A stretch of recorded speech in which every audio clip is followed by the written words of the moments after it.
In the daily briefing with Oneida County Executive Anthony Pacenti, he confirmed 11 new positive cases of coronavirus. That's almost half of the amount that was announced yesterday. Yesterday's amount, if you recall, was 20 new positive cases.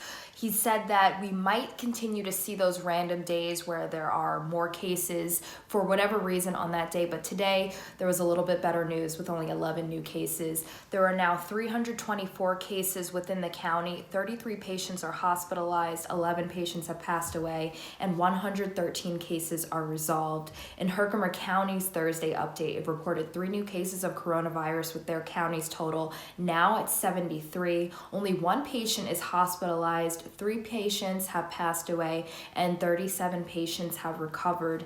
As of 2 p.m. on Wednesday, the Otsego County Department of Health has reported 2 new cases of COVID-19. Their total now at 57. Of those positive cases, 3 patients are hospitalized, 4 people have passed away, and 35 cases are resolved.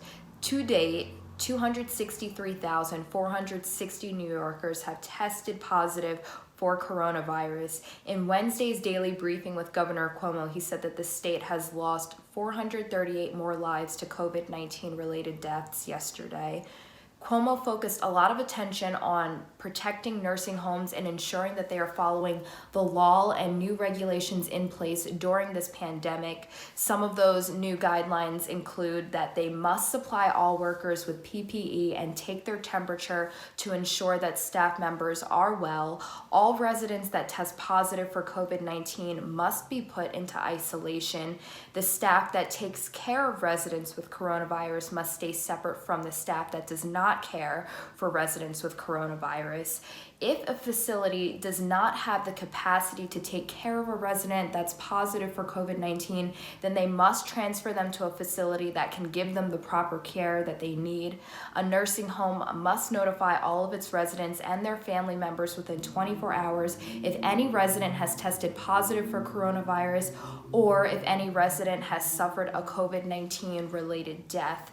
A nursing home can only readmit a COVID-19 positive resident if they have the ability to provide an adequate level of care under the Department of Health and CDC guidelines. The State Department of Health has partnered with Attorney General Letitia James to investigate violations of executive orders in nursing homes. Cuomo said that the state conducted a survey for residents to help determine the rate of infection. Based on the 3,000 participants, it said that the infection rate is 13.9%, suggesting that 2.7 million people statewide have been exposed or infected. The state will continue to gather more data for a more accurate analysis for the spread of infection. More COVID-19 updates will be in the next daily briefing on Friday, April 24th.